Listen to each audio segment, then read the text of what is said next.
დღეს ჩვენ საუბარი გვექნება ასეთი თემა შევარჩიე ადრე თავის დროზე ფსიქიატრია და მისი კავშირი ისტორიასთან და კულტურასთან. ეს არის ის დარგი მედიცინის, რომელიც დღესაც გარკვეულად ისეთ ინტერესს იჩენს. არა როგორც მარტო მედიცინის დარგი და მას საკმაოდ სერიოზული გავლენა კაცობრიობის ისტორიაზე, თუმცა ალბათ თქვენც იცით, რომ არც ინფექციურ დაავადებებს არ მაგალითად გავლენა კაცობრიობის ისტორიაზე, იმიტომ რომ ერთ-ერთი მიზეზი დღესდღეობრივ ინკების სახელმწიფოს განადგურების ეს იყო შავი ჭირი, რომელიც შეიტანეს ესპანელებმა. ჩვენ დღეს გვექნება საუბარი ფსიქიატრიაზე და მის კავშირზე საერთოდ კულტურასთან და ცივილიზაციასთან. საინტერესოა ის, რომ ძალიან დიდი დრო დაჭირდა ფსიქიატრიას იმისთვის, რომ ის გამხდარიყო მედიცინის ერთ-ერთი დარგი, ანუ სამედიცინო დისციპლინა. და მიუხედავად ამისა, რომ დღეს ფსიქიატრია მედიცინის ერთ-ერთი დარგია, ის მაინც რჩება რაღაცა იდუმალებით მოცული, გარკვეული სტიგმატიზირებული დარგია, იმიტომ რომ ძალიან ბევრი პაციენტი, როგორც წესი, უკიდურესი, ასე ვთქვათ, გაჭირების შემთხვევაში თუ მიმართავს ფსიქიატრს, მანამდე ის ან ნევროპათოლოგთან მივა, ან სხვა ექიმთან მივა, ან ფსიქოლოგთან მივა, იმიტომ რომ ფსიქიატრთან მიმართვა ნიშნავს რაღაცა განსაკუთრებულ პრობლემას. მიუხედავად ამისა, ჩვენს გარშემო ძალიან ბევრი ადამიანია ფსიქიკური პრობლემების მქონე, ფსიქიკურად დაავადებული, ნევროზით, უფრო მძიმე დაავადებით. ეს შორს არ ჩამოთვლება ჩემმა სტუდენტებმა, მეგობრებმა იციან, რომ სტატისტიკა რო დავუთვალოთ, ფაქტიურად 100-ში 10-12 ადამიანი რაღაცა პრობლემებით იქნება. ამიტომაც ეს არის ის მდგომარეობა, რომელიც თავის მხრივ გარკვეულად საინტერესოა იმის გამო, რომ აქ ძალიან ძნელია ცალსახად შეიქმნოს საზოგადოება, გაიგოს ის, რომ ფსიქიკური აშლილობა ეს არის ისეთივე ავადმყოფობის სინდრომი ან სიმპტომი, როგორც არის თქვა თავის ტკივილი, როგორც არის სხვადასხვა სომატური დაავადებები. ეს ერთი პრობლემაა და მეორე პრობლემაა ის, რომ თვითონ ფსიქიატრის ფუნქციაც რაღაც სხვანაირია. ეს არის ადამიანი, რომელიც რაღაცა სულში გიძვრება და რაღაც ისეთ რაღაცას გეკითხება, რომელსაც არავინ არ გეკითხება, განსაკუთრებით პოლიკლინიკის ექიმი, ხო? ჩვენ შეიძლება ვთქვათ, რომ ფსიქიატრია როგორც სამედიცინო დისციპლინა აი ამ ბევრი მიზეზის გამო და ჩვენ მოკლედ მიმოვიხილავთ ამ მიზეზებს. ფაქტიურად ჩამოყალიბდა მე-19 საუკუნის 40-იან წლებში. და ფსიქიატრიის ჩამოყალიბება მიცა ბიძგი შემდგომ უკვე ნევროლოგიის ჩამოყალიბებას, ნევროპათოლოგიის როგორც სამედიცინო დისციპლინა. რაც შეეხება თავად ფსიქიკური აშლილობების დამოკიდებულებას და აგრეთვე გარკვეულად თქვათ საერთოდ კურნალობის პროცესში შეიძლება ვთქვათ, რომ ფსიქიკური აშლილობისადმი დამოკიდებულება ისევე როგორც სხვა შორის სომატური დაავადებების, ანუ თერაპიული დაავადებების მიერ დამოკიდებულება, იგივე ეტაპები გაიარა რაც ფსიქიატრია. პირველი ეს იყო ეგრეთ წოდებული მაგიური ეტაპი, როდესაც თუ ჩვენ ვთქვათ ფსიქიკური აშლილობები, ისევე როგორც სომატური აშლილობების ნაწილი, განიხილებოდა როგორც მაგიური ზემოქმედების შედეგი, ვთქვათ, გარკვეული სულიერი, ვთქვათ, ძალების, ვთქვათ. შემდგომ უკვე მე-19 საუკუნის დასაწყისში, უფრო მე-19 საუკუნის ბოლოს ჩამოყალიბდა ეგრეთ წოდებული ორგანული გენეზი, წარმოდგენა ორგანულ გენეზზე, რომ დაავადება ისევე როგორც ფსიქიკური, ასევე სომატური, ეს არის გარკვეული ორგანოს დაზიანება და აქ ძალიან ბევრი საინტერესო პიროვნება იყო ფრანც ჰალი მაგალითად, რომელმაც აი ცნობილი იდეა იმის შესახებ, რომ თავის ტვინი არის ფსიქიკის ფუნქციის მატარებელი და ყოველ ტვინის ყოველ ნაწილს აქვს გარკვეული დატვირთვა, თქვა, გარკვეულ ფუნქციაზე აგებს პასუხს. და დღეს ჩვენ ლაპარაკობთ უკვე სოციალურ და ფსიქოლოგიურ და არა მარტო ფსიქოლოგიურ, არამედ ფსიქოსოციალურ ფაქტორებზე, რომლებიც შეიძლება გახდეს მიზეზი ფსიქიკური აშლილობების. ისტორიულ კონტექსტში ძალიან საინტერესო იყო და ძალიან ბევრი ლიტერატურა და ცივილიზაციის განვითარების, ვთქვათ, ესეთი დისგარმონია გვაჩვენებს დღესაც იმას, რომ არის არსებობს თქვათ მაღალ ტექნოლოგიური ცივილიზაციები და ამავე დროს არსებობს პირველყოფილი თქვათ კულტურა, თქვათ ცენტრალურ აფრიკაში, სამხრეთ ამერიკაში და ასე შემდეგ. ჩვენ შეგვიძლია შევისწავლოთ ეს კულტურები და ვიმსჯელოთ იმაზე, რომ როგორი იყო ადამიანი დაახლოებით 3-4-5-1000 წლის წინ. აი საინტერესოა, რომ სწორედ აი პრიმიტიული მედიცინა, ანუ ის მედიცინა შეიძლება ვერც დავარქვა, კურნალობა, პრიმიტიული თქვათ, ემყარება მაგიურ რიტუალებს. ანუ ამ შემთხვევაში ძირითადი კურნალი ეს არის სულიერი ავტორიტეტის მქონე ადამიანი იმ საზოგადოებაში, რომელშიც თქვათ, ეს არის ან შამანი, თქვათ, ჩრდილო-აღმოსავლეთის, თქვათ, ციმბირის კულტურებში, თქვათ, ეს არის, თქვათ, ვუდუს ტომებში, კიდე ქურუმი და ასე შემდეგ, ასე შემდეგ. ჩვენ თუ ისტორიულად განვიხილავთ ისტორიულ კონტექსტში, დავინახავთ, რომ მართლაც ასე იყო, იმიტომ რომ პირველი ინფორმაცია, რაც ჩვენ გვაქვს, თქვათ, დაავადებების შესახებ, მათი მკურნალობის შესახებ, განსაკუთრებით ფსიქიკური აშლილობის შესახებ, ბაბილონიდან ეს იყვნენ სპეციალური ქურუმები, ანუ სპეციალურად ჯგუფი ქურუმებისა, რომელსაც აპისუს ქურუმებს ეძახდნენ, რომლებიც კურნალობდნენ. ძირითადი მეთოდი კურნალობისა ეს იყო დემონების განდევნა, იმიტომ რომ ფსიქიკური აშლილობები ცალსახად განიხილებოდა როგორც სულიერი აშლილობა და არა ფსიქიკური. ეს იყო სულის შეპყრობილობა, ხანახან შეიძლება კეთილი დემონებით იყოს, შეიძლება ავი დემონები. ყოველ შემთხვევაში ბიბლიაში ჩვენ გვაქვს კლასიკური მაგალითი იმისა, თუ როგორ დასაჯა იეგო ამ შემთხვევაში ებრაელების ღმერთმა ნავუხოდონოსორი და თითქმის წელიწადი თუ არ ვცდები შეიძლება მეტიც, თუ არ მახსოვს ზუსტად, მაგრამ ის დაამგვანა ცხოველს. ანუ აი ეს ცნობილი მდგომარეობა, რომელიც მერე შუა საუკუნეებში ლიკანტროპიის სახელით იყო ცნობილი, რომ ადამიანი აი ეხლაც არის იცით ასეთი თქვა ბევრი ფილმებია, რა თქვა აი ადამიანი მგელია, ღამე მგელია, დილას ცხოველია, თქვა ეს ლიკანტროპია. ესეთი დაავადება ჯერ კიდე გიპოკრატემ აღწერა. და ახლობით ეს ქონდა ალბათ ნაბუხოდონოსორს, იმიტომ რომ ბიბლიაში წერია, რომ ის როგორც ცხოველი ასე იქცეოდა, არ ლაპარაკობდა, არ იბამდა, ბალახს ჭამდა და მერე თქვა როცა ეთყობა შეიგნო თავისი შეცდომები, ვთქვათ, დაუბრუნდა ისე თავის პირველ მდგომარეობას და განაგრძო თავისი მოქმედება. ასევე კურნალობის პროცესი მთლიანად ებარა ქურუმებს.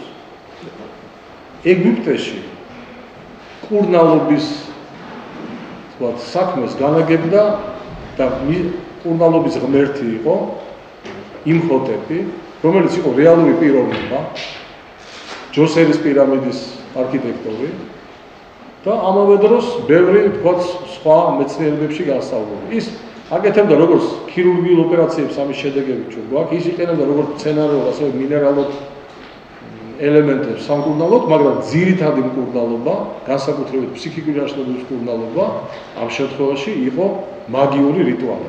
ეს ძალიან კარგად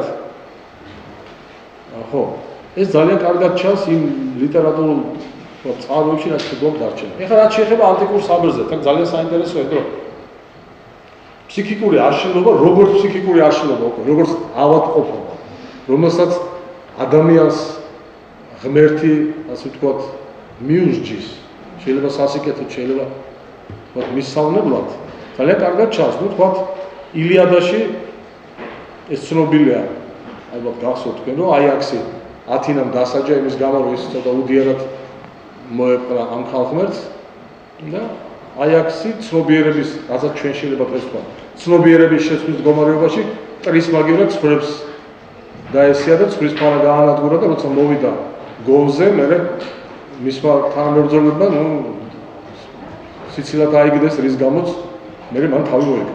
ეს ძალიან დიდი შეურაცხყოფა იყო. სხვადასხვა საინტერესოა ის, რომ იგივე ჰომეროს ოდისეაში ისტორიულად ასე ყოველ შემთხვევაში აქ მოყვანილი პირველი მაგალითი ფსიქიკური დაავადების სიმულაციას. ეს არის სიტუაცია, როდესაც ოდისევსმა, რომელიცაც მანდამაინც არ უხაროდა ტროას ომში წასვლა, მოიგიჟიანა თავი. მან მარილის თესვა დაიწყო და როცა აგამემნონი მივიდა, როგორც აღმოჩნდა აგამემნონიც არ იყო ნაკლებად ჭკვიანი, ვიდრე ოდისევსი, მან მისი პატარა შვილი ტელემაქე დაუბრუნდა წინ ხარებთან და ის იძულებული იქნა რომ ყოფილიყო რომ თქვა შეეჩერებინა ეს თავისი ასე თქვა სიმულაცია და ნუ წაყოლოდა ტროაში და იქ მე ეს თავგადასავალი ალბათ ძალიან კარგად იცით. საინტერესოა რომ დღევანდელი ისტორიკოსები თვლიან რომ ისევე როგორც იმჰოტები რეალური პიროვნება იყო ეგვიპტეში, ასევე მედიცინის ერთ-ერთი ღმერთი ასკლეპიოსი იყო რეალური პიროვნება, რომელიც ნუ ისეთ გამოჩენილ ადამიანებს ბერძნები ყოველთვის გარკვეულ თქვათ გენეტიკურ ფუნქციას ესეთ სტრუქტურას ანიჭებენ ღმერთისა და თქვათ ადამიანის შვილი. აი ითვლებოდა რომ ასკლეპიოსი იყო ღმერთ აპოლონის და მომკვდავი ქალის შვილი. და სწორედ სიმბოლო სიბრძნის ამ შემთხვევაში გველი ამ თვლიან რომ აქედან მოდის ეს სახელი თქვა ასკალობოს ბერძნულად ნიშნავს გველს და აქედან მოდის ასკლეპიოსი. თუმცა თქვა ჰიპოკრატეს ფიცში მოხსენებულია ძალიან ბევრი ღმერთები. აპოლონი, ჰიგეა, პანაკეა, ასკლეპიოსი, ანუ ერთი ღმერთი არ განაგებდა ამ პრობლემას. და ყველაზე საინტერესოა, მე მქონდა საშუალება უშუალოდ მონაწილეობა მიმეღო თქვათ იმ ცერემონიაში, დღევანდელ რა თქმა უნდა რიტუალში, რომელიც ტარდებოდა ყოველთვის ასკლეპიოსის ტაძარში. ვთქვათ ავადმყოფთან კურნალობის დროს, ყველა შემთხვევაში ჰიპოკრატემ ტევამდა. ეს იყო ტაძრული რიტუალური ცერემონია, რომელიც ძალიან ბევრ შემთხვევაში დადებით შედეგს იძლეოდა იმის გამო, რომ იქ არსებობს თქვათ ეს თიხაზე დარჩენილი მადლობები თქვათ ღმერთებს იმისთვის, რომ კარგად დამთავრდა ამ პაციენტების კურნალობა. მაგრამ საინტერესო იყო თვითონ კურნალობის რიტუალი. ეს არ იყო ყოველდღიური პროცედურა. ეს იყო რაღაცა პერიოდული ასკლეპიოსის ასე ვთქვათ რიტუალები, რომელშიც მონაწილეობდნენ პაციენტები. მანამდე პაციენტები აი ეს პირველ სართულზე პირველი ის რო წარმოვიდგინოთ სართული თქვა პირველი ასეთი დონე. აქ იყო ძირითადად სასტუმროები, თქვა სასადილოები და ის სადაც თქვა პაციენტი თავის ახლობელთან ერთად უნდა გაჩერებინა. მეორე ეტაპი იყო ის მეორე თქვა საფეხური ის ნაწილი ტაძრისა, სადაც ტარდებოდა ეს რიტუალები, რელიგიური რიტუალები და მესამე იყო ის, სადაც მერე ხურმებს შეყავდა პაციენტები. ცნობილი არის, რომ პაციენტები აუცილებლად ღამეს ატარებდნენ აი მესამე ტაძარში და აუცილებლად ძილის წინ მათ აძლევდნენ რაღაც ნარკოტიკულ ნივთიერებას, ალბათ ოპიუმს. იმიტომ რომ უმრავლეს შემთხვევაში კურნალობის პროცედურა იყო სიზმრის ანალიზი, ანუ სიზმრის ახსნა, რომელიც ამ პაციენტებს ესიზმრებოდათ აი ამ წმინდა ადგილას. ანუ მათ ესიზმრებოდათ მათი განკურნებისთვის საჭირო პროცედურა, რომელსაც მერე ქურუმები ატარებდნენ და როგორც ჩვენ ვიცით, შედეგებით ბევრი პაციენტი კმაყოფილიყო ამ კურნალობით. ჩვენ ვიცით ეს სახელი ჰიპოკრატე, ვიცით რომ ჰიპოკრატე იყო მედიცინის მამა და რატომ იყო მედიცინის მამა პრინციპში? იმიტომ რომ მან გამოიყენა ის ფილოსოფიური წანამძღვრები პლატონისა და არისტოტელესა და ჩამოაყალიბა ეგრეთ წოდებული ნოზოლოგიური მედიცინა. ანუ მან არისტოტელესგან ის ესხა იდეა იმის შესახებ, რომ ყველაფერს აქვს თავისი მიზეზი და ეს ამ მიზეზის პოვნა არის მერე ვთქვათ განკურნების საშუალება და პლატონიდან მან ის ესხა იდეა ტავტოლოგია გავონდეს იდეა იდეის შესახებ, რომ დაავადება ეს არის აბსოლუტური იდეა, რომელიც განსხეულდება ცალკეულ ადამიანში, რომელსაც აქვს თავისი მიზეზი, რომელსაც აქვს თავისი ვთქვათ კლინიკა, ანუ ეს არის ნოზოლოგიის პრინციპი, ეს არის ეტიოლოგია, ანუ მიზეზი, პათოგენეზი, ანუ რას აკეთებს ეს მიზეზი ორგანიზმში, ანუ აზიანებს რაღაც ორგანოს ან რაღაც სისტემას. ეს არის კლინიკა, ანუ რაში გამოიხატება ეს მდგომარეობა, ეს ავადმყოფელი მდგომარეობა და ერთ-ერთი მთავარი ეს არის გამოსავალი, ანუ როგორ თავდება. ანუ რას უნდა ველოდოთ. რაც შეეხება ჰიპოკრატეს ძალიან ბევრი შრომა გამოქვეყნებული არა მარტო ნოზოლოგიურ იდეის ჩამოყალიბებაზე, არამედ ძალიან ბევრი საინტერესო თქო, როგორ უნდა იყოს ექიმის კაბინეტი, როგორ უნდა იყოს ექიმი, როგორ უნდა ეცვას ექიმს, როგორ უნდა იყოს მოწყობილი თქო ის გარემო, რომელშიც პაციენტი კურნალობს და ასე შემდეგ. რაც შეეხება ფსიქიატრიას, ჰიპოკრატე იყო პირველი, ვინც აღწერა ისეთი მდგომარეობები, როგორც არის მანია, მელანქოლია, ეპილეფსია, ისტერია, რომელსაც ამ ტერმინებს ჩვენ დღესაც ვიყენებთ. და პატარა გადახვევა. ჰიპოკრატე იყო პირველი და ჩემი აზრით ერთადერთი მეცნიერი, რომელმაც დაუკავშირა ადამიანის ფიზიკური აღნაგობა მის ქცევის სტერეოტიპებს და გამოყო 4 ტიპი. სანგვინიკი, ქოლერიკი, მელანქოლიკი და ფლეგმატიკი.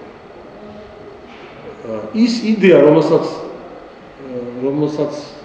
ამუშავებდა ამ კონტექსტში ჰიპოკრატე, ემყარებოდა მოსაზრებას, რომელიც შუა საუკუნეებამდე გაგრძელდა, რომ ადამიანში არის 4 სითხე, რომელიც თავისუფლად მოძრაობს, ანუ სისხლის მიმოქცევის სისტემა რაღაც მე-16 საუკუნის ბოლოს, მე-17 საუკუნის დასაწყისში აღმოაჩინა ხარვეულმა. მანამდე ეგონათ, რომ სისხლი უბრალოდ ჩვეულებრივად არის, როგორც აი ვთქვათ. და ეს რამდენიმე სითხეა. ეს არის შავი ნაღველი, ჩვეულებრივი, ეს არის ფლეგმანი, ლიმფა და სისხლი. რომელიც სითხეც ჭარბობს, ის ხასიათი ჭარბობს ადამიანში და აი ეს სითხის სიჭარბე იწვევს აგრეთვე მის ფიზიკური აღნაგობის გარკვეულ თავისებურებას. ასე რომ აი სანგვინიკი ეს არის კონტაქტური, აქტიური, მხიარული, ენერგიული ადამიანი. ეს ხალხ ბიცლუპის კარიკატურა, სადაც ერთი და იგივე სიტუაციაში ჩანს სხვადასხვა კონსტიტუციური ტიპის რეაქცია. ხო, სანგვინიკი იმაზე რომ მის ქუდზე ვიღაცა დაჯდა, შეიძლება უბრალოდ გაიციოს. ხოლერიკი პირიქით, ეს არის აგრესიული, ესეთი თუ არაფერს არ გაპატიებს, თქვა, ყოველთვის რაღაც თავგადასავლებს ეძებს, რაღაცა აქტიური მოქმედებაშია და აგრესიული, რის გამოც თქვა იგივე ქმედებაზე, მან შეიძლება იმ მეორე ადამიანის მიმართ აგრესია გამოიწვიოს. მელანქოლიკი ეს არის დეპრესიული რეაგირებისკენ მიდრეკილი, ყოველთვის მზრუნველი თავის ჯანმრთელობაზე, ყოველთვის მოფიქრალი იმისა, რომ მას შეიძლება რაღაც ავადმყოფობა ჭირს და არავინ არ იცის ეს და ამიტომ სულ ძირითადად დეპრესიულ რეაქციას იძლევა ყველაფერზე, შესაბამისად ის იგივე რეაქციას მოიცემს. ფლეგმატიკი ეს არის გაწონასწორებული მშვიდი ადამიანი, რომლის წონასწორობიდან გამოყვანა ძალიან ძნელია, ეს ყოველთვის მისი რეაქციები ყოველთვის მოზომილი და დინჯი. მე აღარ გავაგრძელებ ამ თემას, იმიტომ რომ მე-20 საუკუნის 60-იან წლებში, ჯერ მანამდე კიდევ თქვა 40-იან წლებში, მანამდე 19 საუკუნეში ალბათ ბევრი ფსიქოლოგი და ფიზიოლოგი ცდილობდა თავისი კონცეფცია შემოეტანა კონსტიტუციური ტიპების, მაგრამ ყველაფერი ბოლოს მაინც აქეთ მიდის. ანუ ეს რაღაც მართალია ჩვენ დღეს არ ვიზიარებთ იმ ეგრეთ წოდებულ ჰუმორალურ თეორიას, მაგრამ იდეა იმისა, რომ ადამიანები ერთმანეთისგან განსხვავდებიან ქცევის სტერეოტიპები და ეს ქცევის სტერეოტიპები დაკავშირებულია უმრავლეს შემთხვევაში მათ ფიზიკურ აღნაგობასთან. აი თქვენ თუ წარმოიდგენთ კლასიკურ მაგალითს, თქვათ სანგვინიკის კლასიკური მაგალითი არის პორტოსი, ხოლერიკის კლასიკური მაგალითი არის დარტანიანი და თქვათ ფლეგმატიკის კლასიკური მაგალითი არის არამისი.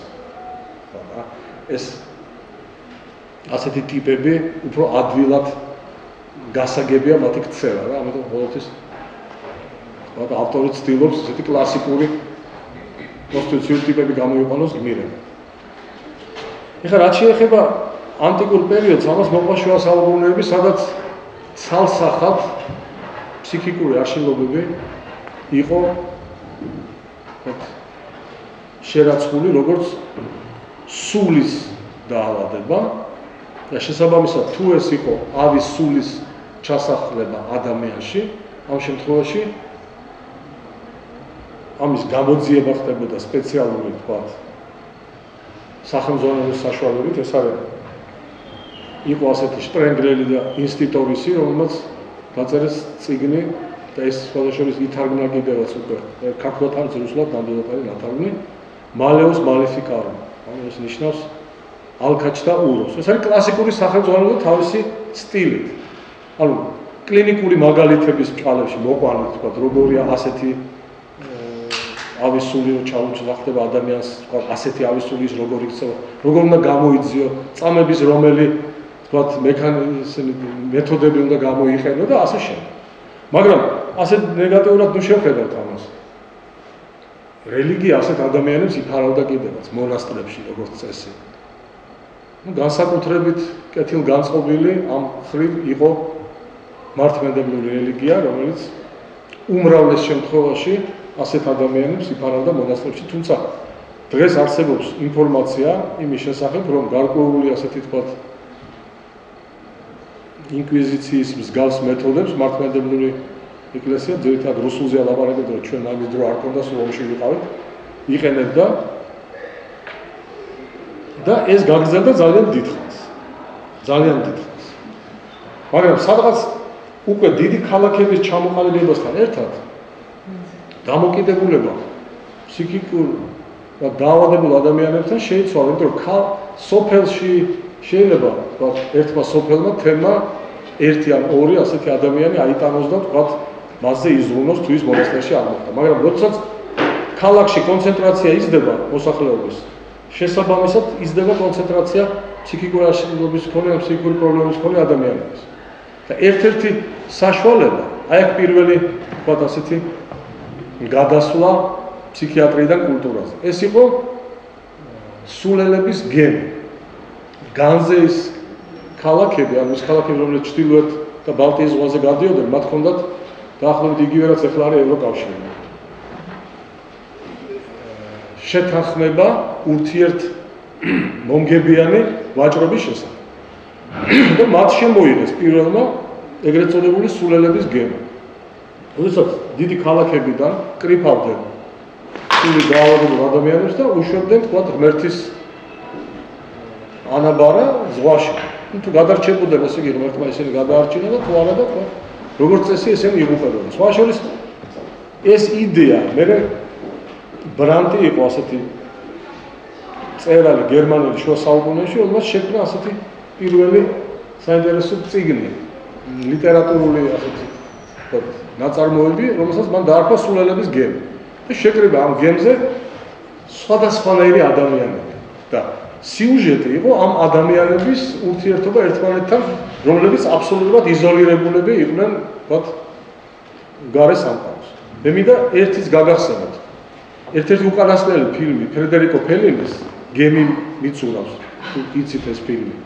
სწორედ ბრანტის და ამ განზეის იდეაზე არის. ეს არის სიტუაცია, როდესაც გემზე ხვდებიან აბსოლუტურად განსხვავებული ადამიანები, ერთი მიზეზით მათ უნდა დაასაფლავონ, ვთქვათ, წყალში, ვთქვათ, ოკეანეში უნდა მიმოფანტონ ერთ-ერთი ცნობილი მომღერლის ფერმი. და აი ეს ფაბულა გამოყენებულია როგორც ვთქვათ ლიტერატურული, ამ შემთხვევაში კინო ხერხი, რათა აჩვენოს ადამიანების ურთიერთობის თავისებურება მათ გარე სამყაროსთან იზოლაციაში. და ზოგადად ფინალიც საკმაოდ ტრაგიკულია, იმიტომ რომ არ შეიძლება იცხოვროს საზოგადოების გარეშე. ფინალი ეს არის პრინციპში, ეს გემი იძირება და ტრაგიკულად იძირება მას მე თუნდაც ამ ამასობაში ომი დაიწყო პირველი მსოფლიო ომი და ამ გემს თქვათ თავის მძრავებთან ერთად მე უშვებენ წყალში. პირველი ძალიან საინტერესო და თითქმის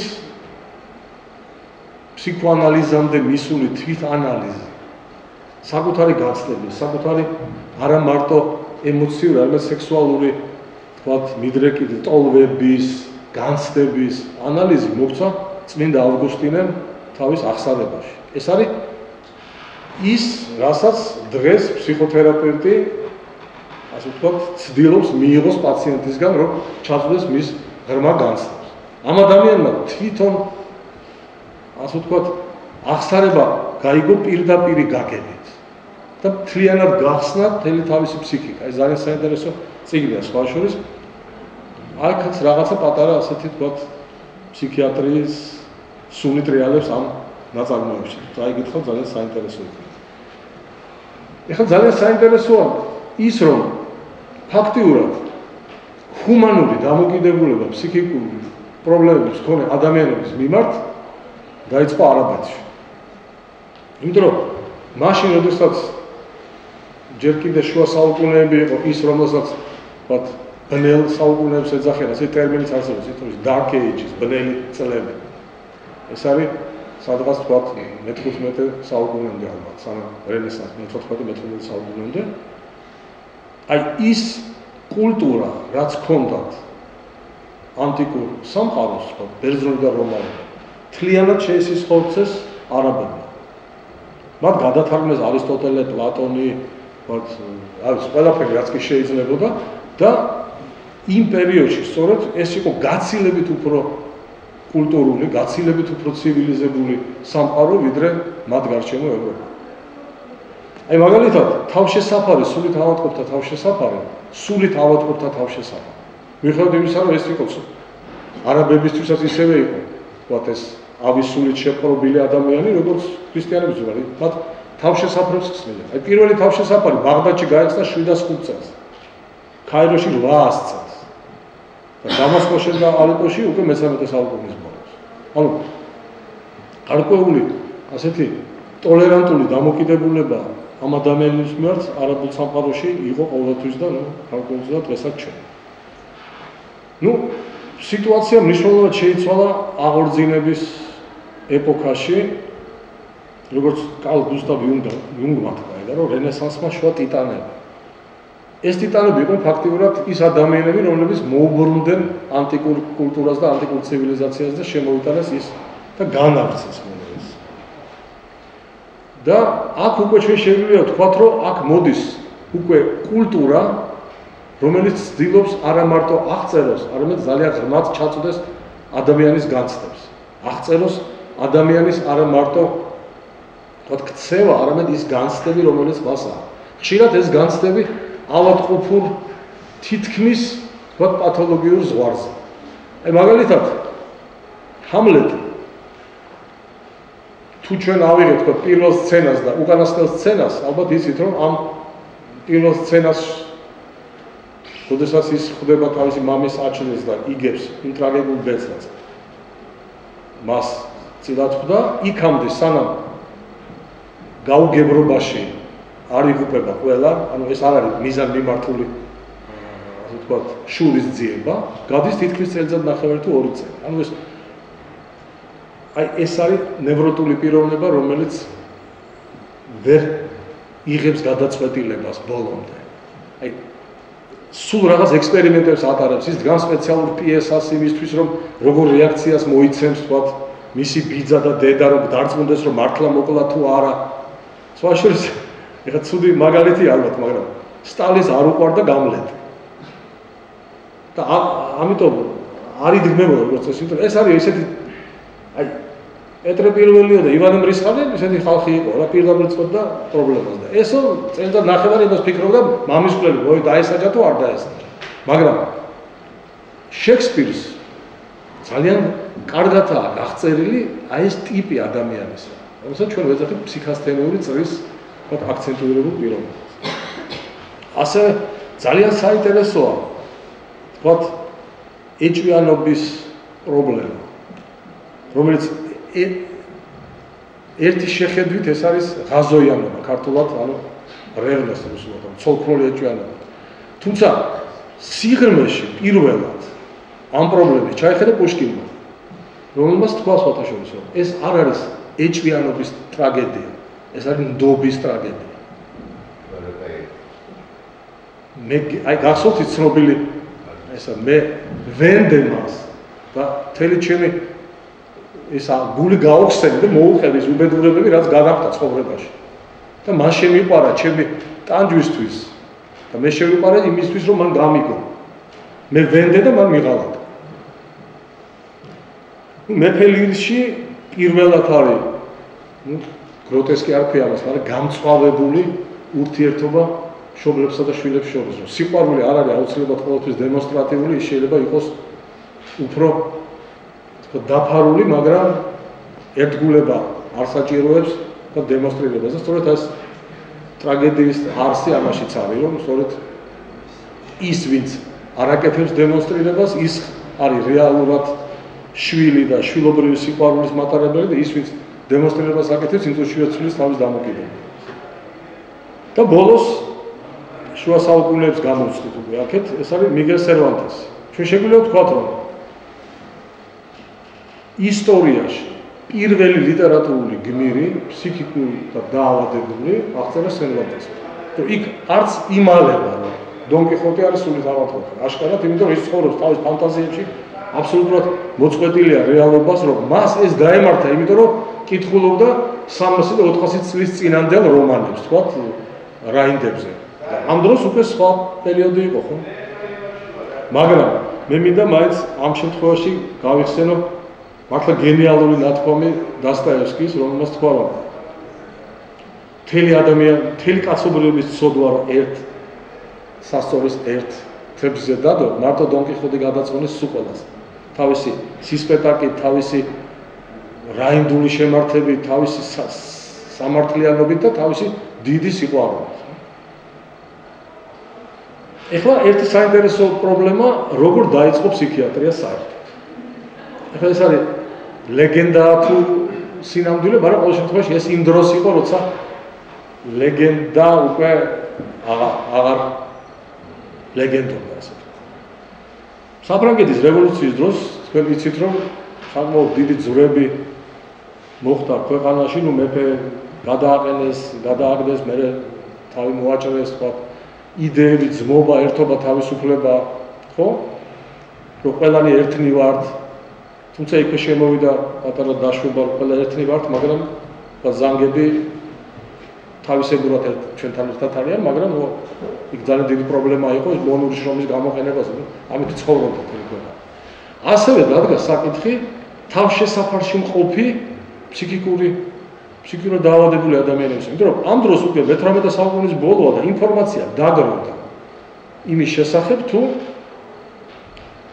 რა არის მიზეზი ამ დაავადებების და რიგ შემთხვევაში უკვე არის ინფორმაცია იმის შესახებ, რომ თქვა რაღაცა თავის ხალას ტრავმა, ან რაღაცა სხვა დაზიანება, ან რაღაცა სხვა პრობლემა, ან მძიმე დაავადება, ან სტრესი, მძიმე შეიძლება იწვევდეს ასე ფსიქიკურ აშლილობას, მაგრამ საზოგადოების პასუხი ამაზე იყო ცალსახა.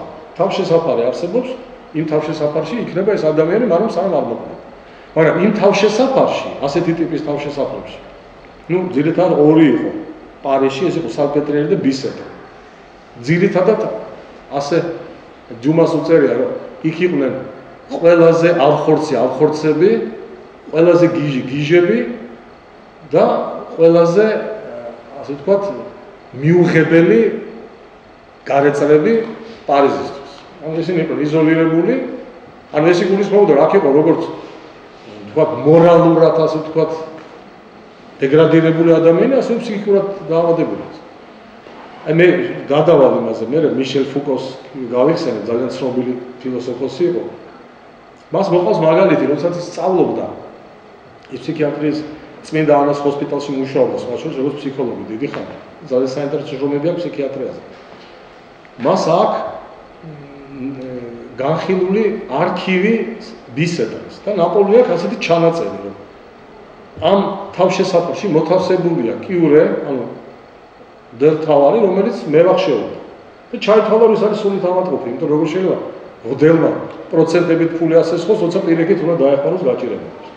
აი, ანუ სიტუაცია იყო მომწიფებული, მაგრამ ამ სიტუაციას გადაწყვეტა ჭირდებოდა. და ამიტომ პუტონი იყო ასეთი ძალიან ცნობილი, თუ ასოთ რობესპიერის ერთ-ერთი მარჯვენა ხელი, თვითონ იყო ინვალიდი, გამწარებული და განსაკუთრებული სისხლის ასეთი მსმელი, რო იტყვიან, თქვათ, იაკობინელი და საბედნიეროდ თუ საუბედუროდ ჯერ კიდე რევოლუციამდე რაღაცა კლუბები რო არსებობდა, ინტელექტუალური კლუბები, ის ერთ-ერთი კლუბის წევრი იყო, მასთან ერთად ამ კლუბის წევრი იყო ცნობილი ფრანგი ექიმი ფილიპ პინერი.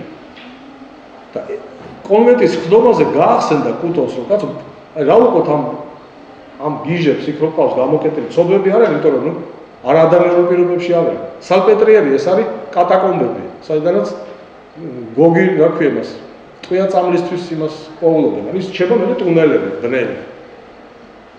მოდიო დაუძახოთ იმას. პინერს და კითხოთ ერთი და შევიდა სიამოწმოს რა ხდება და იქნება რაღაცა კარგი გადაწყვეტილება მიიღოს და რაღაცა ახალს როგორმე უშუქებს. ნუ პინელი შევიდა და აი ეს სურათი რომელსაც თქვენ ხედავთ ახლა. ეს არის წმინდა ანას ჰოსპიტალშია ეს სურათი გამოკიდებული და პინელი როგორ ხსნის ჯაჭვებს, ვთქვათ, ავადმყოფებს და როგორ ათავისუფლებს, რომ აღმოჩნდა რომ ბევრი ადამიანი საერთოდ არ საჭიროებს იზოლაციას, იმიტომ რომ ის ფსიქიკური აშლილობა რომელიც მათ ჰქონდათ უკვე მათ აღარ აწუხებდა და გაიარა. როცა პინელმა ჩამოაყალიბა თქვა მთელი ეს კონცეფცია, დაწერა ეს კონცეფცია, რომ ეს არის დაავადება, რომ აქ არის საჭირო არა იზოლაცია, არამედ კურნალობა. არსებობს ადამიანები, რომლებიც არ არის აუცილებელი ასეთი მკაცრი პირობებში ყოფნა, შეიძლება ისინი სახლის პირობებში კურნალობდა. და როცა მოვიდა და კონვერტს გააცნო, დაახლოებით როგორც იტყვიან 50-50 იყო სიტუაცია, პინელს თავი მოვაჭრა თუ არ მოვაჭრა, იმიტომ რომ რაღაც ისულელებს ლაპარაკობს და მე მგონი საერთოდ როიალისტია და ასეთ რამეს რატო ამბობს და ეს პრობლემა გადაწყვეტა კუტონმა, რომელსაც დიდი ავტორიტეტი ჰქონდა, მან თქვა რომ ეს თვითონ დარტყმულია და თვითონ მიხედავს თავის გიჟებს. დაანებეთ თავი. და მიცეს პინელს უფლება ჩაეტარებინა რეფორმა. ანუ თავშესაფრები გადაექცია საავადმყოფოებად. საავადმყოფოებად, სადაც იყო იგივე რეჟიმი, რაც ჩვეულებრივ ჰოსპიტალებში. აი აქედან დაიწყო ფსიქიატრია და ამიტომ ჩვენ თვლით რომ პინელი იყო ფსიქიატრიის მამა. თუმცა მანამდე ძალიან საინტერესო პრობლემა იყო, ეს დაახლოებით პინელის დროს იყო, მაგრამ ეს იყო ფრანც მესმერი, ძალიან ცნობილი ავსტრიელი ექიმი, რომელმაც ფაქტურად აღმოაჩინა ჰიპნოზის ფენომენი. მაგრამ ის იყო მატერიალისტი და იმ დროს, ვთქვათ, მატერიალიზმი იყო ძალიან, ასეთი ვთქვათ, წინ წაწეული, რომ იტყვიან. სწავლება და ყველა ცივილიზებულ განათლებულ ადამიანს უნდა ყოფილიყო მატერიალისტი. ამიტომ ფრანც მესმერმა გაიზიარა ის იდეები, რაც ჰქონდა ლავუაზიეს ქიმიაში, რომ თვლიდა, რომ ფლოგისტონი არის ნივთიერება, რომელიც ფონზეც ხდება ნეიტრალური გაზი, რომელიც ფონზეც ხდება ყველა ქიმიური რეაქცია.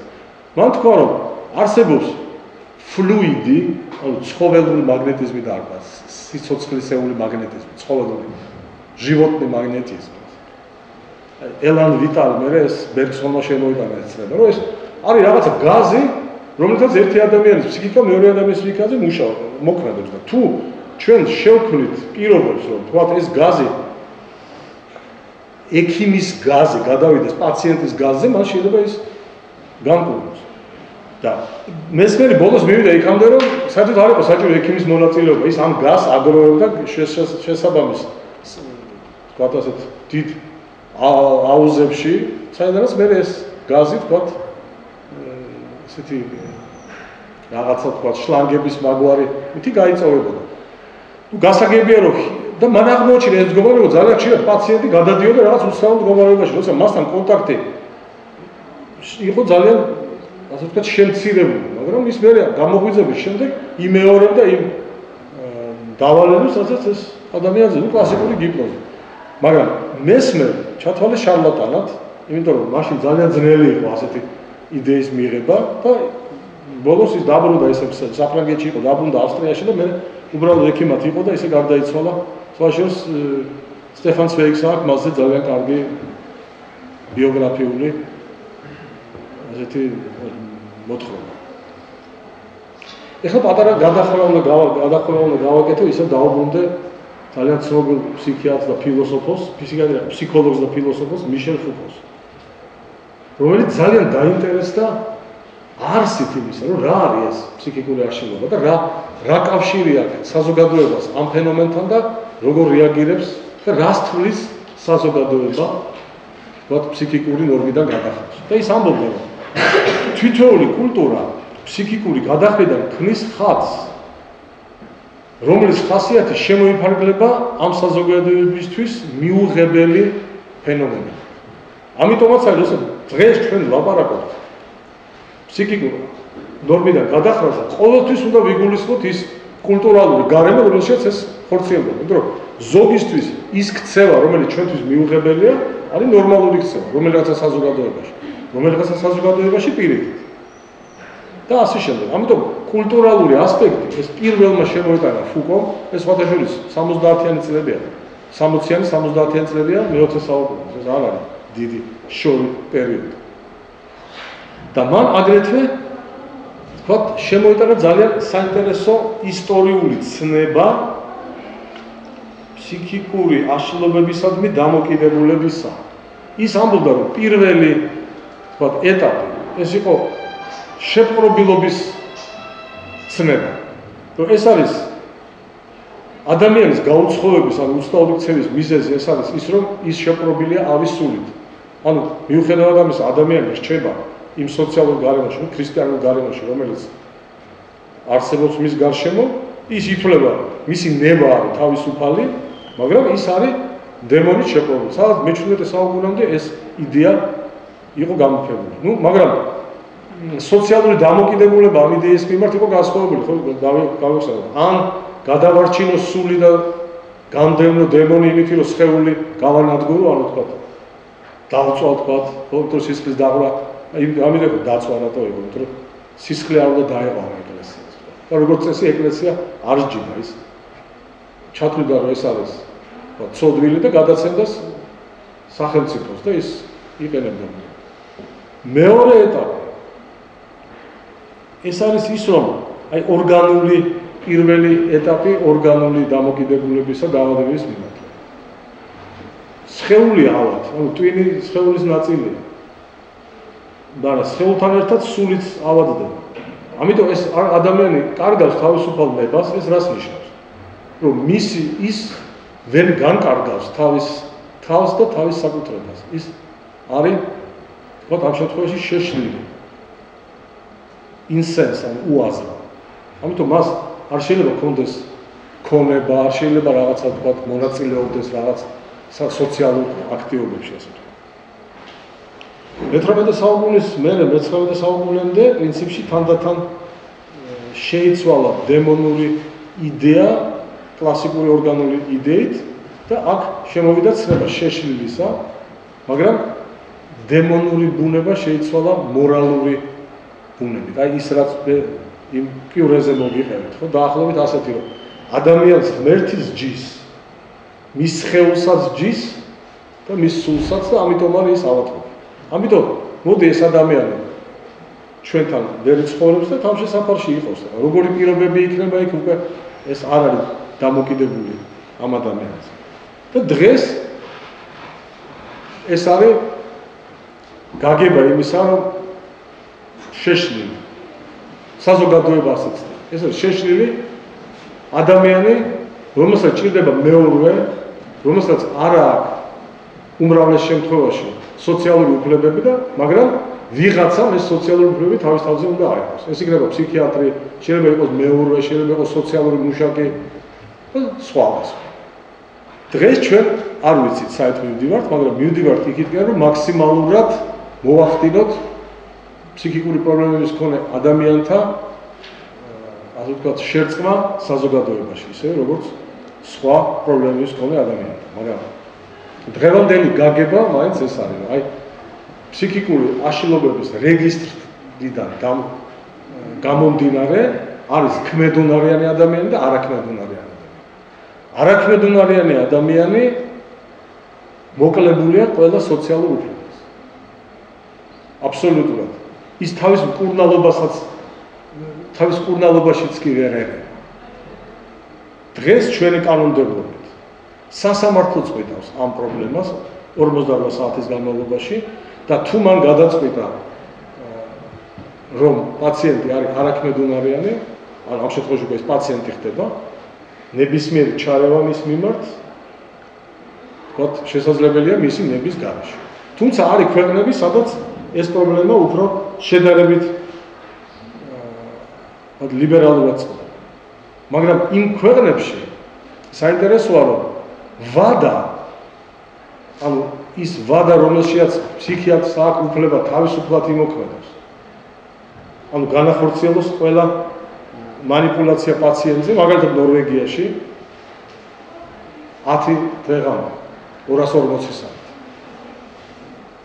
მაგრამ იქ სხვა სოციალური გარემოა და ეს ვთქვათ საზოგადოება თავის თუ შეიძლება ასე ითქვას მაღალი რეგისტრის წევრად თვლის ფსიქიატრს, ახლა აძლევს მას იმის უფლებას, რომ 10 დღის განმავლობაში პაციენტზე ვთქვათ იმოქმედოს როგორც ის ჩათვლის საჭირო. ეხლა უშუალოდ გადავიდეთ მე-20 საუკუნის კულტურაზე და იმაზე თუ რა ზემოქმედება იქონია ფსიქიატრიამ ამ კულტურაზე. ძალიან დიდი. თლიანად შეცვალა. და ეს იყო ადამიანი, რომელსაც ალბერტ ეინშტეინმა თავის წერილში უწოდა კაცობრიობის დიადი მასწავლებელი. ეს წერილი არსებობს, როდესაც სხვა შორის შეიძლება შეგნებულად გამოიყენა ეს ტერმინი, რომ მისგან დადებითი პასუხი მიიღო, მაგრამ მიიღო უარყოფითი პასუხი. ანუ ეს იყო წერილი, სადაც ეინშტეინი პირველი მსოფლიო ომის შემდგომ თხოვს ფროიდს მიიღოს მონაწილეობა, ასე ვთქვათ, პაციფისტურ მოძრაობაში და აქტიურად ჩაერთოს იმ ჯგუფში, რომლებიც იბრძოლებენ, ვთქვათ, მშვიდობისთვის მსოფლიოში. და ფროიდმა უპასუხა, რომ აგრესია ეს არის ადამიანის ბიოლოგიური ინსტინქტი და ამის დათვლილება შეუძლებელია, ასე რომ რაც არ უნდა იმოქმედოთ თქვენ, ადამიანი თავის ინსტინქტს ასე სწრაფად და ასე მარტივად ვერ დათვლილავს, ამიტომ მე ასე ვთქვათ, თქვენთან ვარ, მაგრამ სულით, მაგრამ ვიცი, რომ ეს განუხორციელებელი იდეაა. რამდენად სწორი იყო ფროიდი, არ ვიცი ეს. დრო აჩვენებს. ძირითადი კონცეფცია მისი მდგომარეობს იმაში, რომ მანამდე ცნობილი იყო ადამიანის ფსიქიკა, ეს არის ერთი შრე. ერთი ფენა, ახმა, მეხსიერება, აზროვნება, ემოცია, ნება, ეს ყველაფერი არის ერთი გამოვლინება ფსიქიკის. ფროიდმა აღწერა ადამიანის ფსიქიკა და ეხლა მას ჩვენ ამაზე არ გვექნება საუბარი, თუ მე დაგაინტერესებს, სხვა დროს შეიძლება ფსიქოლოგები მოიწვიოთ. მან ჩამოყალიბა კონცეფცია ადამიანის ფსიქიკის შრეობრივი აღნაგობის შესახებ. რომ ადამიანი ერთდროულად არის როგორც ცხოველი, ანუ ბიოლოგიური არსება, ასევე სოციალური არსება. ბიოლოგიური ინსტინქტი ერთადერთი, რომელიც ადამიანს ამოძრავებს, ეს არის სექსუალური ინსტინქტი, უბიძგებს მას იცხოვროს ამ ინსტინქტის დიდ დაქვემდებარებაში. მაგრამ საზოგადოება და სოციალური გარემო, რომელშიც იცხოვრობს, თრგუნავს ამ ინსტინქტებს.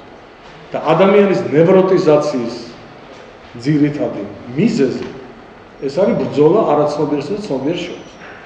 სხვადასხვა ასპექტებში, სხვადასხვა დაავადებების დროს, ვთქვათ, ისე როგორც თქვა ნევროზის დროს, ვთქვათ, ისე დაავადების დროს, როგორც არის შიზოფრენია და სხვადასხვა, ეს ბრძოლა პათოლოგიური როგორ, თავისებურ ხასიათს ღებულობს, რის გამოც ის გამოვლინდება გარკვეული, ვთქვათ, ფსიქიკური აშლილობის სიმპტომები. სხვა შორის საინტერესო იყო, რომ ფროიდის ყველაზე ერთგული მოწაფეები, რომელსაც ის თვლიდა თავის ერთგულ მოწაფეებს, ძალიან სწრაფად გამოდგა მას. ერთ-ერთი მათგანი იყო კარლ გუსტავ იუნგი,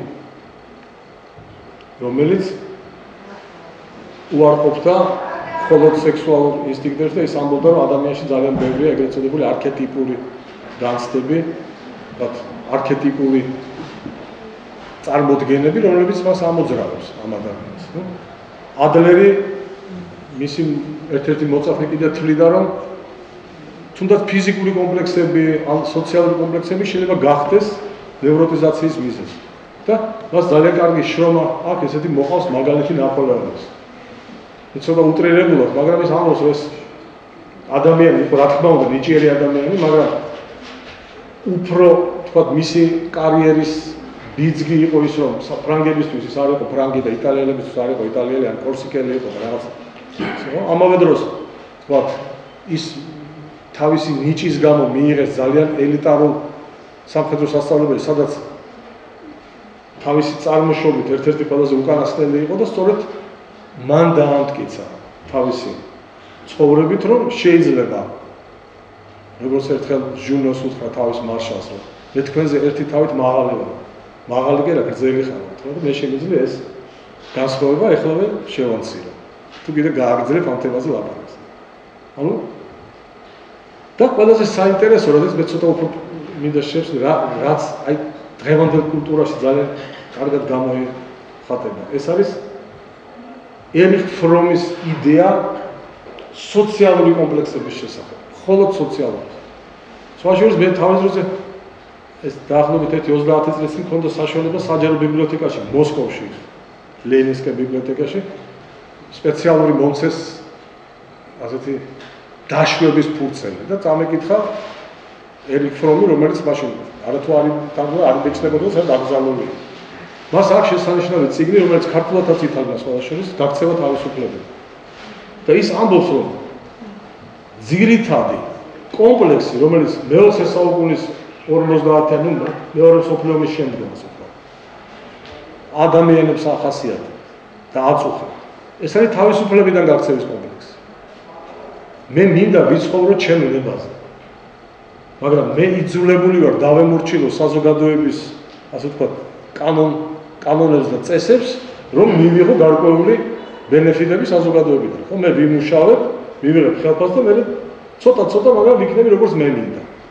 მაგრამ პირველი თვალშორის ამის მაგალითი ბუნებისკენ დაბრუნებისა, რომელიც თავის დროზე ჟან-ჟაკ რუსო ხადაგებდა, იყო ხიპების მოძრაობა 60-იან წლების ბოლოს. ვიცხოვრობ ბუნებრივად, ბუნებაში, ისე როგორც ცხოვრობენ, თქვათ, ყოველგვარი სოციალური, ასე ვთქვათ, პასუხისმგებლობების გარეშე, მაგრამ როგორც ერთ-ერთი ასეთი, თქვათ, ხიპობისკენ მიდრეკილი იყო კლინტონი, რომელიც მე პრეზიდენტი გახდა ამერიკის და საერთოდ შეიცვალა, ასე ვთქვათ. არ გამოვიდა ეს. საზოგადოება მოისწროს მსხვერპლს, ჩვენ იძულებულები ვართ ეს მსხვერპლი გავიღოთ იმისთვის, რომ ვიცხოვროთ ამ საზოგადოებაში და მივიღოთ მაქსიმალური, ვთქვათ, მოგება, ასე ვთქვათ, ამ საზოგადოებისგან. აი, ერიკ ფრომი სწორედ ამას ამბობს. რომ ძირითადი კომპლექსი, რომელიც დღეს აქვს, თუ მე-20 საუკუნის ბოლოს გულისხმობდა ისა, ადამიანს ეს არის ის, რომ ის თვითონ იდებს ბორკილებს საზოგადოებაში მიღებული სტერეოტიპებისა, თვითონ ხდება თავისი ნებით მონა, მაგრამ ეს განცდა, რომ ის მონა, ეს ყოველთვის რჩება, რომ ის არ არის თავისუფალი. გარდა ამისა, ფსიქიატრიამ შემოატრიალა საერთოდ კულტურა. მე ვიტყოდი, შეიძლება მე ვაჭარბებ, მაგრამ მე შემიძლია დაგიცამოთ. აი პირველი, ვთქვათ, ჩემგან მარცხნივ, თქვენგან ალბათ მარჯვნივ, რა. ჯეიმს ჯოისი. ალბერ კამიუ, ფრანც კაფკა და თომას მანი.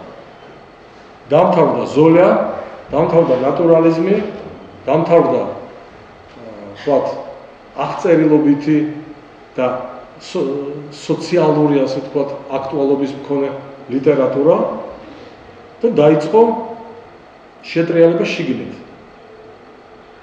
ანუ ვთქვათ, ულისე ჯოისის, ეს არის ადამიანის, უბრალო ადამიანის ერთი რამდენიმე დღის ცხოვრება, რომელიც ედრება ულისეს 10 წლიან მოგზაურობას. ანუ ინტერესი გაჩნდა უკვე არა იმისი, თუ რა ხდება გარშემო და რა გარემოში უწევს ადამიანის ცხოვრება და ამ გარემოზე ეს როგორ პასუხობს და შესაბამისად თქვათ რა ხდება მერე მის თავს, არამედ რას განიცდის ადამიანი. აი ამის სამწუხარო დამარხდა სახელი მოთხრობის, ფრანც კაფკას აქვს მოთხრობა იმაზე, თუ როგორ გადაიქცევა ერთ-ერთი ჩინოვნიკი წერად. ხო? რა ქვია? გარდასახ, არ კაცრა ქვია დამარხდა სახელი. გარდასახ. როგორ ზამზა. ეს შენიერ დღეს ადამიანი აღმოჩნდა, რომ ეს არ არის ტრაგედია. ტრაგედია კი არა, ეს არის უფრო ისეთი თქვათ რაღაცა მოუხერხებლობა და რაღაცა ისეთი ყველას გაუხარდება მოკლედ ის რომ ამდენ ხანში მომდო. იმიტომ რომ არის აღარდა, არც შვილს, არც ცოლს, არ არის. თომას მანიც და მე აღარ ჩამოვყვები ახლა. ლიტერატურამ შეიცვალა, ასე ვთქვათ, გეზი. თუმცა სოციალისტური რეალიზმის დარჩა და სოციალისტური რეალიზმის ავტორები არ მარტო საბჭოთა კავშირში ცხოვრობდნენ, არამედ ვთქვათ მარტინ ნესკე იყო ასეთი ნორვეგიელი მწერალი, ისიც იგივე იყო ვთქვათ ასეთი ტიპის სოციალურ რეალიზმს ხადაგებდა, მაგრამ ძირითადად შეიცვალა ვთქვათ აზროვნება ადამიანისა კულტურა იმის გამო შეიცვალა ვთქვათ წერლების კულტურა, შეიცვალა მხატვრობის კულტურა, შეიცვალა საზოგადოების კულტურაც. ვთქვათ ექსპრესიონიზმი, ვთქვათ იგივე კუბიზმი, იგივე სიურრეალიზმი შეცვალა, სიურრეალიზმი შეცვალა, ხო? ვთქვათ ვან გოგი შეცვალა სალვადორ დალი. რომელიც ძალიან კარგად ხატავს ბრწყინვალედ, ისე როგორც ვთქვათ მონდრიანი და ისე როგორც პიკასო, ძალიან კარგად ხატავენ. მაგრამ ხატავენ არა იმას, რასაც ხედავენ, არამედ იმას, რასაც განიცდიან საკუთარ განცდებში, როცა ხედავენ რაღაცას, თქვა. აი, მაგალითად, სალვადორ დალისთვის ქრისტეს ჯვარცმა არის ეს. მას ასე წარმოუდგენია ის ვეებერთელა, ვთქვათ, მოვლენა, რაც მოხდა კაცობრიობის ისტორიაში, ხო? უსახურია ადამიანის, არის ჩვეულებრივი ადამიანის სახე, მონდრიანს ასე წარმოუდგენია. მას საერთოდ არ აქვს სახე. და პიკასოს საერთოდ წარმოუდგენია, რომ გარემოში სივრცე არ არსებობს რა. მას როგორც უნდა სივრცეს ისე დაალაგებს. ანუ ამ შემთხვევაში ეს გავლენაა ფროიდის ისე. უშუალოდ მოყვება ამას. ანუ ეხლა მუსიკაზე არ ვისაუბრებ, აქაც უკვე მოდის ის განცდები, რომ მე მინდა გამოვხატო ის, რასაც გრძნობ და არა ის, რაც კანონებით არის დაწერილი. ამიტომ დოდეკაფონია, თქვა ატონალური მუსიკა, დარღვევა, ყოველგვარი კანონების ეს ავანგარდი ესა. ეხლა რაც შეეხება ფსიქიატრიას დღეს. ფსიქიატრია დღეს მაინც განიხილება როგორც საზოგადოების მიერ ერთ-ერთი არსებული დათრგუნვის მექანიზმი. მით უმეტეს, რომ ჩვენ გქონდა ამის ძალიან ვთქვათ, კარგი გამოცდილება საბჭოთა კავშირში და ბევრ ტოტალიტარულ ქვეყნებში, როცა ფსიქიატრიული დიაგნოზი ეს იყო სოციალური იზოლაციის ერთ-ერთი საშუალება. ანუ ყველას მოწონს, ყველა აღთვალებულია, მთელი საბჭოთა ხალხი და პროგრესული კაცობრიობა ზეიმობს და ესენი კიდე გამოდიან და იძახიან, რატო შევიდა იმაში, რა ქვია, პრაღაში საბჭოთა ტანკები. რა თქმა უნდა, ალბათ სულით ავადმყოფია, ახლა ნორმალური ხვალ იყო და ამას. ამით პრობლემა იხსნება ძალიან სერიოზული. თუმცა როცა მე მქონდა ურთიერთობა ამ ადამიანებთან, რომლებიც თქვა ამის წინააღმდეგ იბრძოდნენ, არის ესეთი ორგანიზაცია დღესაც, რომელიც უკვე ცოტა აქტუალურად დაკარგულია. გინზბურგი მაგალითად ასეთი პიროვნება ძალიან ცნობილი, გლუზმანი, დისიდენტი, რომელმაც გენერალ გრიგორენკოს საქმე გადაიტანა, ინგლისში გაიტანა ჩუმად და იქ მერე დამოუკიდებელი ექსპერტი ჩაატარეს. ვლადიმერ ბუკოვსკი მაგალითად, რომელმაც თვითონ გაატარა ფსიქიატრიულ დაწესებულებაში. მაშინ აღმოჩნდა, რომ ესეთი ამბავი დღესაც ხდება ჩინეთში, ჩრდილოეთ კორეაში, ეს არ არის საჭირო, უბრალოდ აქამდე არავინ არ დადეს. ჩინეთში, მაგალითად, ძალიან ბევრ ლათინო-ამერიკულ ქვეყნებში, ინდოეთში არის გარკვეული თქვა პრეცედენტები ამისათვის, რომ მაქონდა ურთიერთობა და თქვა გარკვეული თქვა პროტესტის გამოხატვა. საბჭოთა კავშირში ძალიან ბევრი, იგივე გრიგორენკო, თქვა, იგივე ბუკოვსკი. მაგრამ დღესაც ამიტომ ეს ინერცია გრძელდება და დღესაც არის იმის განცდა, იმიტომ რომ ადამიანის იზოლაციას უკეთებ მისი ნების გარეშე. და განცდა იმისა და გაგება იმისა, რომ ეს ადამიანი შეიძლება იყოს სოციალურად საშიში, თავისთვის თუნდაც, თავს ეკლავს ადამიანი და უნდა უნკურნალო, თავი არ მოიგოს. თუმცა ამან გამოიწვია განვითარება ძალიან საინტერესო მიმართულებას. და ხშირად უკანასკნელი, განსაკუთრებით უკანასკნელი 10-12 წლის განმავლობაში მსოფლიო კონგრესებზე მაგ ბედნიერება ხშირად დავესწრო ევროპულ და სხვა კონგრესებზე. ანტიფსიქიატრიული კონგრესი კი არა, გამოფენასაც იქვე არის. ანუ რაც უდია ფსიქიატრია, ვინ იყო ცნობილი ფსიქიკურად დაავადებული ადამიანები და როგორც ცუდად ვთქვათ მოექცენ მათ და ასე შემდეგ და ასე შემდეგ. ამაში არის ლოგიკა, მე ფსიქიატრი ვარ და ვერ ვიტყვი, რომ ეს იცით რა არის, ეს არის ტყუილი. რა თქმა უნდა, როცა არის საშუალება იმისა და შენ საზოგადოება გაძლევს იმის საშუალებას, რომ ადამიანს დაღი დაადო, იმიტომ რომ მას რაღაც ფსიქიკური პრობლემები აქვს, რა თქმა უნდა, თუ იქ გარკვეული ავტოკრატიული, ვთქვათ, გამგებლობა არის საზოგადოებაში და სახელმწიფოში, ის ძალიან ადვილად გამოიყენებს ამას. და ჩათვლის ასეთ ადამიანს, ვთქვათ, ფსიქიკურად დაავადებულად, უფრო კარგია. მე მქონდა ესეთი შემთხვევა, როდესაც მოსკოვში მუშაობდი 80-იან წლებში დასაწყისში, როდესაც ლატენტური შიზოფრენიის დიაგნოზი თქვენ მოგიყევით და ლატენტური შიზოფრენიის დიაგნოზი დაუსვეს ქალბატონს, რომელიც იყო სპორტის დამსახურებული ოსტატი, ხო ყველაზე მაღალი ის იყო. მასტერ სპორტ და მეჯდორნო საერთაშორისო კლასის სპორტის ოსტატი იყო. 4 გზის ევროპის ჩემპიონი იყო ბიატლონში. რომელმაც გადაწყვიტა საბჭოთა კავშირში შემოეტანა ვინდსერფინგი როგორც სპორტის სახეობა. მაგრამ გამომდინარე თავისი ამბიციებიდან, ხა ცოტა ესეთი გაუწონასწორების თუ ხალხი იყო, ცოტა ამბიციური. გადაწყვიტა არა ქვემოდან დაეწყო, არამედ ზემოდან და პირდაპირ იმას მიწერა რა ქვია. მინისტრს. რომ ესე და დავაი. იმან შეკითხა, იმან ვიღაცას გადაცა ეს წელი, როგორც ხდებოდა თქვენ ალბათ კარგად. ამან რომ პასუხი არ მიიღო, ცეკაში უჩივდა, რომ მე მინისტრ წერილი მიწერე, მე ვინა ვარ, იცით, ოლიმპიური ჩემპიონი, ლენის ორდენოსანი, ეს და არ პასუხობ. მოაქციეს ფსიქიატრ საავადმყოფოში, თქვენს რო არის ეს. ავადმყოფია, ნუ იყოს თავისას. მაგრამ მიაღწია მას თავისას როგორც ჩასვით, რომ მე 80-იან წლების შუაში ეს ვინდსერფინგი ძალიან პოპულარული გახდა. საბჭოთა კავშირში. ამიტომაც აი კენ კიზის ნაწარმოები ვიღაცამ Google-ის ბულოს გადაუფლა. ეს არის ფაქტიურად მოდელი საზოგადოებისა და არა ფსიქიატრული დაწესებულებისას ფოტოშოპის თუ კარგად დააკვირდებით. იმიტომ რომ პაციენტების უმრავლესობა თავისი ნებით არის. აი ფრომი გავიხსენეთ. ერიკ ფრომი. მე მირჩევნი აქ ყოფნა. იმიტომ რომ სახში დედა ძალიან ზედმეტად ზრუნავს ჩემს. ან ცოლთან სულ კონფლიქტები მაქვს და მიჩელი აქვე. ან მე გავლოცდი და ტომმა, ასე ვთქვათ, იგნორირება გამიკეთა და ტომის ბელადი აღარ გავხდი და ამიტომ აქ მირჩევნია ვიყო, აქ ემაიც რაღაც ჩემთვის ვარ და არავის ხელსანიშნავად. ამიტომ ეს არის მოდელი საზოგადოების და სწორედ ის მთავარი გმირი ეს არის თავისუფალი სულის ადამიანი, რომელიც არ ემორჩილება აი ის იდეალი, ვთქვათ, ერიკ ფრომის, რომელიც თავისუფალია შინაგანად და მთლიანად. ის არ ემორჩილება არანაირ სოციალურ ბარიერებს. და ამ საზოგადოებაში ტრაგიკულად ამთავრებს თავის სიცოცხლეს. ისევე როგორც ძალიან ბევრი ადამიანი საზოგადოებაში, რომელიც ეწინააღმდეგება, ვთქვათ, მიღებულ ნორმებს. და არ მინდა ასე პესიმისტურად დავამთავრო, მე მინდა ოპტიმისტურად დავამთავრო ჩემი გამოსვლა და გაგახსენოთ პაულო კოელიოს ასეთი ნაწარმოები ვერონიკამ გადაწყვიტა სიკვდილი.